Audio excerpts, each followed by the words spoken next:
May lumabas pong survey. Ito yung pag-usapan natin ngayon. No? Nearly half of Filipinos disagree with House impeachment of VP Sara Duterte.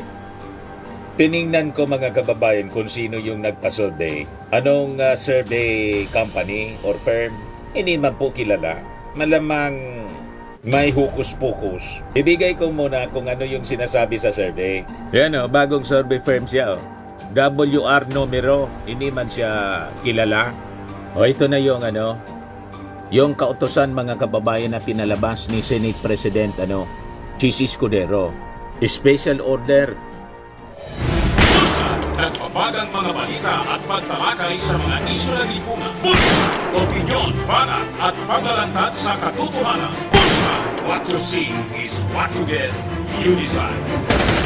Kamusta po kayo mga kababayan? How's life? Dapat lagi lang tayong relax before natin pag-usapan yung mga maiinit na balita.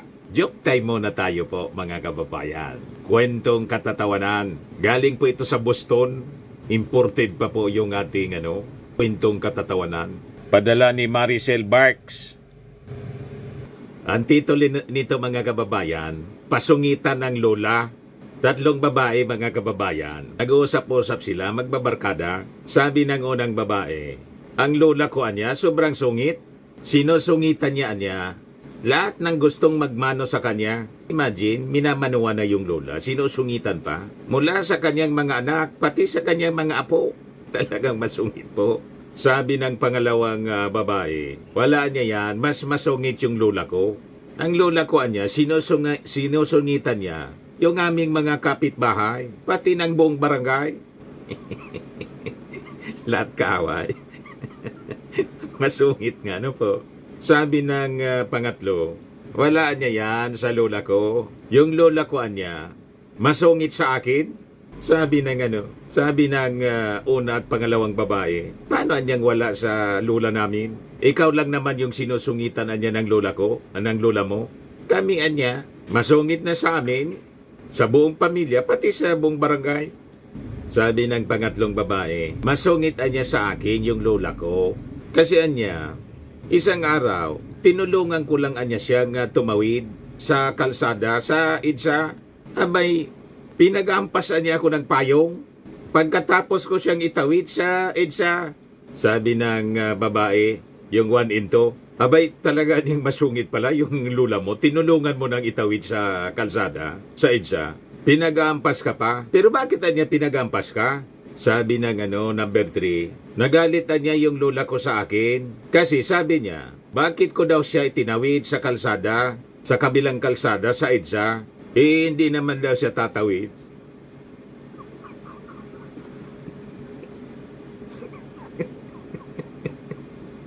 Talagang mampas ka ng lola mo pa ganyan. Ang hirap pa naman na tumawid sa EDSA. Ang daming sasakyan. Napakalawat ng EDSA. Bigla mong itinawid sa kalsada, sa EDSA. Hindi man pala siya tatawid. Ahampasin ka talaga.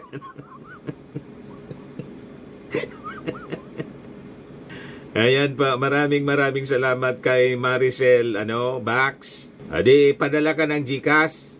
Yung GCash number mo para matik na 200 pesos. Pag nabasa natin dito, 200 pesos. Tapos iraraffle natin. At the end of the month, next month na tayo magsimula kasi katapusan na ngayon. Kukunti pa lang yung entries. So sa March tayo end of March, idodraw natin. Ang mapipili natin sa mga nagpadala, 5,000 pesos. Ang hindi mapipili, may chance pa rin kayo.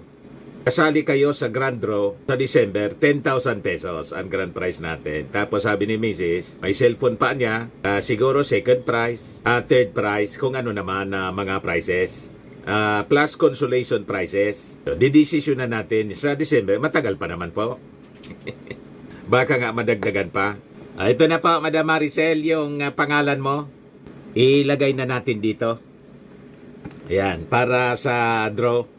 6 na rin ang laman nito, mga kababayan. O, di ba?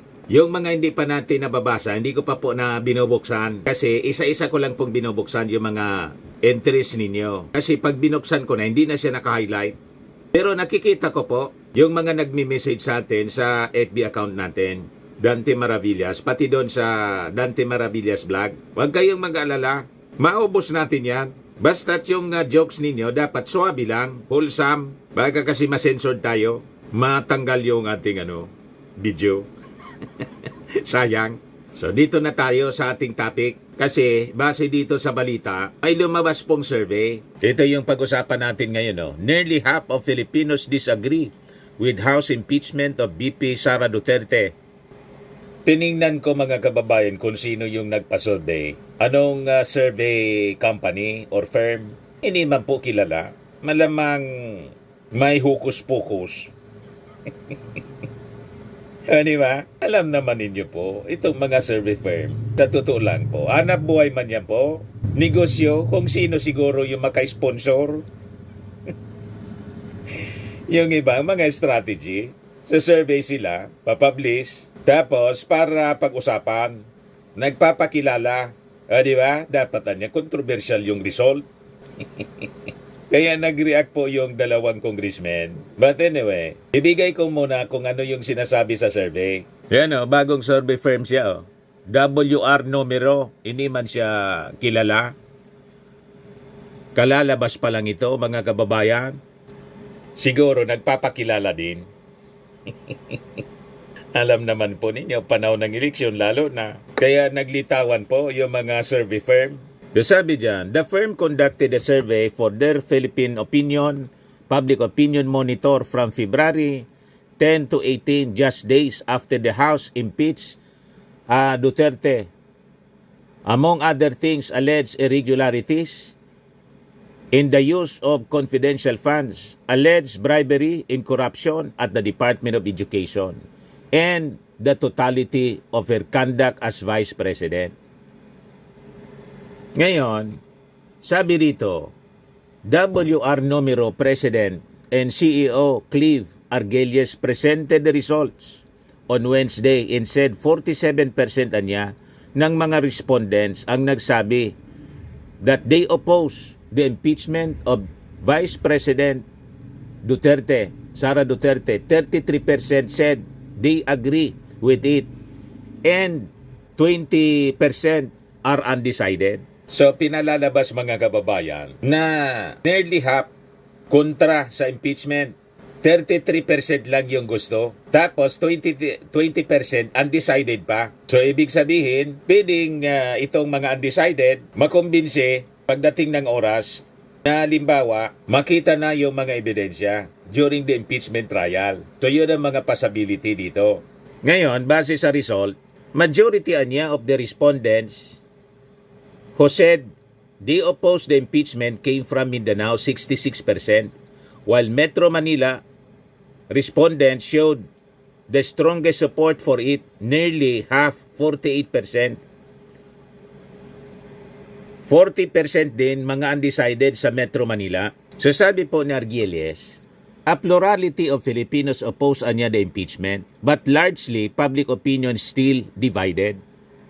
Sabi niya, yung Luzon niya sa Kabisayas had the most respondents who were undecided on impeachment, indicating that this is a battleground for public opinion. Meanwhile, base daw sa nakuha nilang result sa survey, 43% ng mga respondents are unsure whether the Senate should convict or acquit Duterte. 34% want acquittal, while 23% believe the Vice President should be convicted. Di ano niya, Mr. Maravillas, ang tingin mo, kapani-paniwala ba yung survey? Malamang po manipulated. Alam na ninyo, mga kababayan, lalo't bago ito po, wala pa man pong mahabang experience itong firm. Kasi bago nga po, kalilitaw lang. Ngayon lang natin ito narinig. Di ba?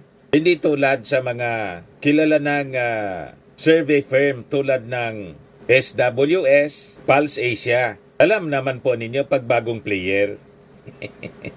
Di ba? Kaya nga duda po, yung dalawang congressmen, nag-react po si si Congressman Adjong Alonto Adjong, saka si Congressman Joel Chua, Sabi dyan, Solon's dispute survey results. Kinontra nila, mga kababayan. Hindi sila naniniwala dito sa resulta ng survey kasi base sa mga naunang survey ng mga kilalang survey firm, 73% po ang pabor sa impeachment. Kaya kaduda-duda po ito. Bigla na lang pong lumitaw.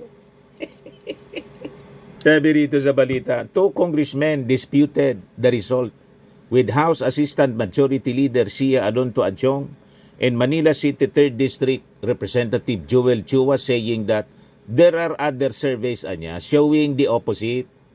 Kung titingnan naman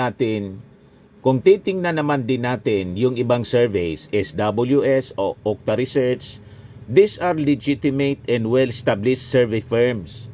Nagsasabi naman sila na substantial number of Filipinos are in favor of the impeachment process, sabi po ni Adjong.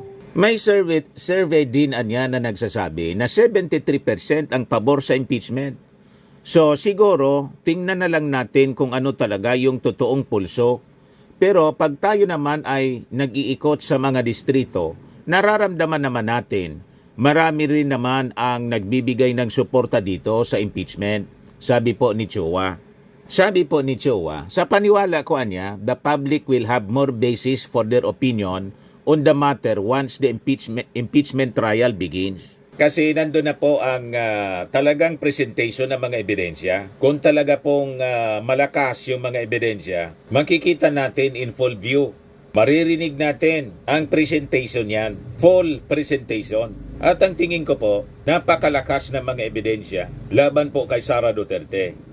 Ano ang barometro po, mga kababayan? Ang barometro po, yung pag-file ng kanyang mga abogado at siya mismo. O na diba, group of lawyers sa panguna po ni Torion. Tapos siya na mismo tumakbo po sa Supreme Court para ipaista po yung impeachment trial. So anong ibig sabihin, mga kababayan noon? Gusto niyang ipatigil yung impeachment. Hindi totoo, mga kababayan, yung kanyang sinabi sa press ko na mas masakit pa ang iwanan ng jowa kaysa sa ma-impeach. Ang patunay po, hindi totoo at talagang takot na takot sila na matuloy ang impeachment trial, yung kanyang petition to stop. Kasi pag natuloy po yung impeachment trial, babalatan siya doon, huhubaran siya, mga kababayan, sa mga natitira pa niyang maskara ng mga House prosecutors, mga kababayan. And pag nangyari yan, siguradong overwhelming ang magiging support, hindi lang 73%, baka 100% na po sa ating mga kababayan ang magsabi, tama lang na natanggal itong si Sara Duterte. At yung Senado ngayon, mga kababayan, sabi ni naganda na niya kami, sabi ni Senate President Chis Escudero. Mamaya, ibigay ko sa inyo po yung detalye ng kwentong yan. Kasabi dito sa balita, for another House impeachment prosecutor, si Bukidnon 2nd District Representative Jonathan Kate Flores, sabi niya, it is up to the senators who will be sitting as impeachment court judges to decide whether the surveys will be part of their consideration in deciding on the articles of impeachment. But he hopes the merits will also be considered. Ako tingin ko, kaya pinalabas itong survey, iwan ko kung sino yung nasa likod, pero your guess is as good as mine. Gustong impluwensyahan po yung ating mga senador, yung ating mga congressmen. Kaya nagpalabas sila ng ganitong survey. Alam naman po ninyo kung sino yung napapaboran dito. But ako, tingin ko, yung ating mga senador, hindi man po may impluwensya nito. Lalo kung ang uupo na bagong mga senador, hindi mga kaalyado ng mga Duterte. Kaya importante po na pipili tayo ng mga matitino na senador. Hindi yung senador na maglilingkod sa isang pamilya, kundi maglilingkod sa interes ng mga Pilipino. Sabi nga po ni dating Senior Associate Justice Antonio Carpio, pati po si Commodore Tariela, ang panawagan niya, do not support senatorial candidates or mga politiko in general supporting China. Maawa naman tayo sa ating bayan para sa future ng ating mga anak. Importante ang may totoong pagmamahal sa bayan, hindi yung pagmamahal sa kanilang sarili at sa kanilang mga kaalyado. Sariling interes yung iniisip. Ito yung ating pwedeng gawing contribution para sa ating bansa. O ito na yung yung kautusan mga kababayan na pinalabas ni Senate President Chis Escudero. Special Order number 2025-015. Sabi dyan sa balita ng ABS-CBN, Senate President Escudero confirms issuing orders for Senate offices to prepare for the impeachment trial of Vice President Sara Duterte. Orders, however, do not specify a timetable. So yan po, mga kababayan, yung kanyang special order. So under the document, the following roles were underlined. Yung clerk of court, yung Senate Secretary. So kasama sa functions ng clerk of court are the following: non-judicial functions including recording and reporting of proceedings, maintaining and preserving court records, preparing and serving notices, among others. Tapos, yung deputy clerk, yung Senate Legal Counsel. Sila yung magiging responsible for drafting the preparation of subpoenas, writs, summons, orders, resolutions, decision, and other legal instruments. The office would also be responsible for preparation of legal memoranda and briefs, summaries of proceedings and pleadings as may be required by the presiding officer or by the impeachment court. Ito, pinagre-ready na po lahat. Ibig sabihin, kahit nagpetisyon mga kababayan si Sara na gustong ipa-stop ang impeachment trial, tuloy ang impeachment. Ang impeachment trial. Yan ang paniwala ng Congress, maging ng Senado. Yeah, sabi ni Congressman Chua and Flores. Sabi dito, Flores and Chua expressed optimism that the Supreme Court will not intervene in the impeachment process, asserting that the House of Representatives committed no grave abuse of discretion. Well, impeachment kasi is really a political activity. And I think the Supreme Court will also respect that, unless kung may grave abuse of discretion na makita sila, and that's the only time that the Supreme Court will actually intervene.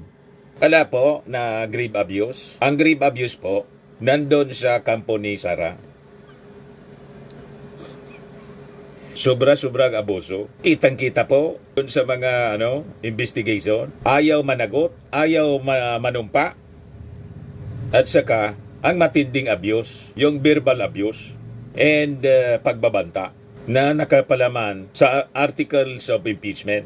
Number 1 yun. Pag hindi ito pinanagot, mga kababayan, at yung Supreme Court paboran si Sara, baka pag naging Pangulo ito, ang isunod na pagbantaan yung Chief Justice. Presidente nga po, pinagbantaan. Di ba? Kung yung mismong presidente natin pinagbantaan, the first family pati speaker, anong rason na hindi pagbantaan yung Chief Justice? So, kailangan talagang tuldukan ang isyung ito through this impeachment. Dapat matuloy. Pag hindi, baka kayo yung matuluyan.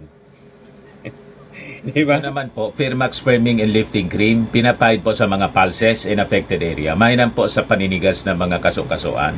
Ito naman po, Automax Radiant Serum. Sa mukha naman yung application, anti-aging po siya. You will look 10 years younger than your age. Sa mga cancer patients naman po, baka lang gusto ninyo itong itry. Naing siya Red Mix Fruit Drink. Hindi mo po siya gamot, food supplement siya. Kaya lang, gawa siya mga kababayan sa goji berry. Yung goji berry, may anti-cancer properties. O ngayon, yung mga inquiries ninyo, dumiritso na lang kayo sa aming messenger sa Facebook para masagot namin agad. Ayos pa? Ayos na ayos niya, Mr. Maravilla. At sa mga naghanap po ng malinis and spacious fitness gym, pumunta lang po kayo sa aming Colossal Fitness Gym. May Grab ka rental din po kami. Ito naman po yung bago naming product na binibenta online. Eye Glow Serum, whitening po siya. Tingnan ninyo yung epekto sa aking anak na architect before and now. Yung mga inquiries po ninyo, dumiretso na lang kayo sa kanyang Facebook account, Riz Maravillas.